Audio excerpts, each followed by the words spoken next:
Hey guys, आपने सुना ही होगा हेल्थ इज वेल्थ। अब ये क्यों कहा जाता है? क्योंकि कहते हैं कि जब कोई इंसान चलता फिरता रहता है तभी तक अच्छा लगता है। बेड पे बैठा हुआ या लेटा हुआ इंसान, लेटा हुआ एज इन बीमार हुआ इंसान किसी को इतना पसंद नहीं आता है। इंसान खुद भी परेशान हो जाता है और उसके आसपास के लोग हैं वो भी परेशान हो जाते हैं। अब चलने फिरने का मतलब क्या हुआ कि आपके जॉइंट्स की मोबिलाइजेशन, आपके हाथ पैर चलते रहे, मोबिलाइजेशन होता रहे। ये सारे पेन जितने भी हैं, अगर पेन नहीं होगा तो हम चलते फिरते रहेंगे, हमें कोई इश्यू नहीं होने वाला और हमारे जॉइंट्स ठीक रहेंगे तो हम वैसे भी चलते फिरते रहेंगे। अब पेन किस तरीके का होता है पहले हमें ये देखने की जरूरत है, केमिकल है या मैकेनिकल है। अगर मैकेनिकल पेन है तो आपको बहुत ज्यादा जरूरी हो जाता है एक फिजियोथेरेपिस्ट से मिलना। अब फिजियोथेरेपी होती क्या है, कौन लोग हैं जो फिजियोथेरेपिस्ट के पास जा सकते हैं या फिजियोथेरेपिस्ट के पास कब जाना चाहिए। आज हम इसी टॉपिक पे बात करने वाले हैं। Hey guys, I am doctor Shweta Singh, I am your physio.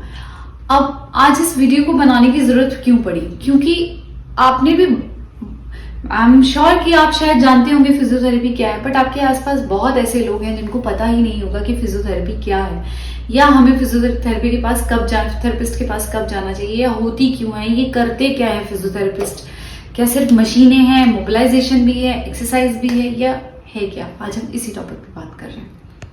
तो what is physiotherapy? Physiotherapy medical की एक ऐसी ब्रांच है, एक स्पेशलाइजेशन करते हैं ये डॉक्टर्स जिसमें आपका मूवमेंट रिलेटेड प्रॉब्लम, जॉइंट्स का जो प्रॉब्लम है, मूवमेंट्स का आपकी बॉडी के, उससे रिलेटेड प्रॉब्लम को इलेक्ट्रोथेरेपी यानी कि मशीनों से प्लस एक्सरसाइज के थ्रू, इन दोनों के मिक्सचर से आपको पेन से रिलीफ दिलाते हैं या उस प्रॉब्लम से आपको निकालते हैं। अब एक एग्जांपल ले लेते हैं। आपने बहुत सुना होगा कि डिस्क की प्रॉब्लम हो गई, यानी कि डिस्क उसकी बाहर आ गई है बैकबोन में, वर्टेब्रास के बीच में। तो अब इसमें क्या होगा, या तो सर्जरी लोग कराने की सोचते हैं या सिर्फ पेन किलर ले लेते हैं। अब पेन किलर लेने से क्या हुआ कि वो पेन सप्रेस तो हुआ, पेन सप्रेस हुआ, आपकी डिस्क अंदर नहीं गई है, सिर्फ पेन सप्रेस हुआ है। अब इस केस में फिजियोथेरेपिस्ट क्या करते हैं कि आपको बताएंगे कि कौन सा पोस्चर आपके लिए बहुत सही है, कौन सी एक्सरसाइज आपके लिए सही है, प्लस वो मशीनों के साथ आपका के पेन को मैनेज भी करेंगे, कम भी कर देंगे, बंद भी कर देंगे पेन को, और आपकी लाइफ को और हेल्दी बना देंगे। अब देखिए, क्योंकि डिस्क का प्रॉब्लम ना तो इतना हल्का होता है कि आपने पेन किलर ले लिया और वो ठीक हो गया, और सम टाइम सर्जरी की भी जरूरत बिल्कुल नहीं होती है, लेकिन हम इन दोनों में से ही चुनते हैं, जबकि कि हमें फिजियोथेरेपी को चुनना चाहिए। क्योंकि फिजियोथेरेपी ऐसे केसेस में, ये सिर्फ मैंने एक एग्जांपल दिया, ऐसे बहुत सारे केसेस हैं जिसमें फिजियोथेरेपी आपको बहुत हेल्प करती है, उस पेन से बाहर निकालने में भी, उस बीमारी को मैनेज करने में भी। Who are physiotherapist?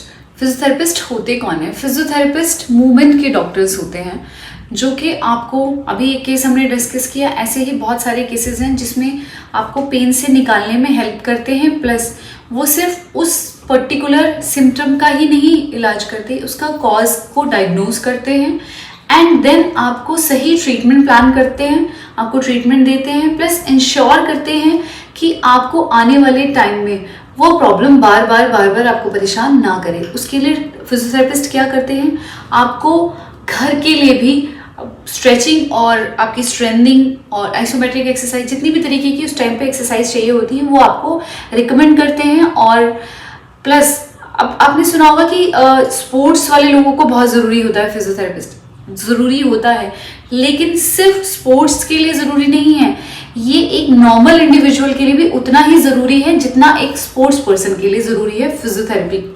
फिजियोथेरेपिस्ट से मिलना या फिजियोथेरेपी आपकी लाइफ में उतनी ही इम्पॉर्टेंट है।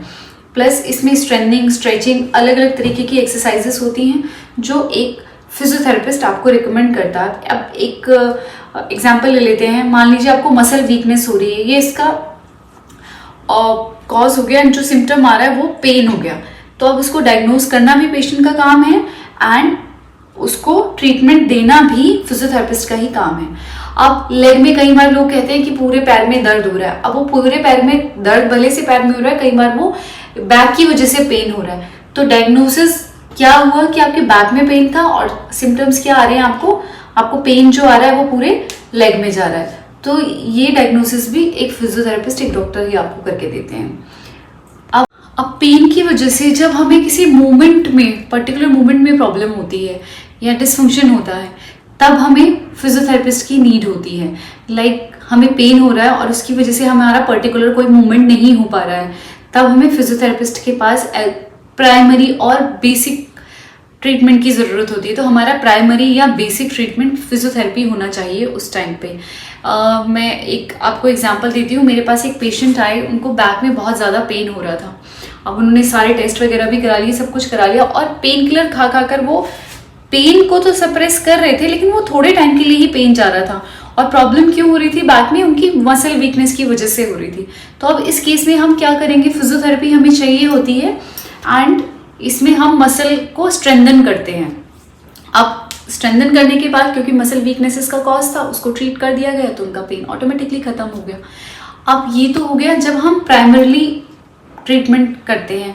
कई बार सेकेंडरी ट्रीटमेंट भी फिजियोथेरेपी होता है, यानी कि आफ्टर सर्जरी। लाइक आपका कोई फ्रैक्चर हुआ है, आफ्टर जब वो प्लास्टर आपका उतर जाता है, उसके बाद आपके मूवमेंट नहीं हो पाते।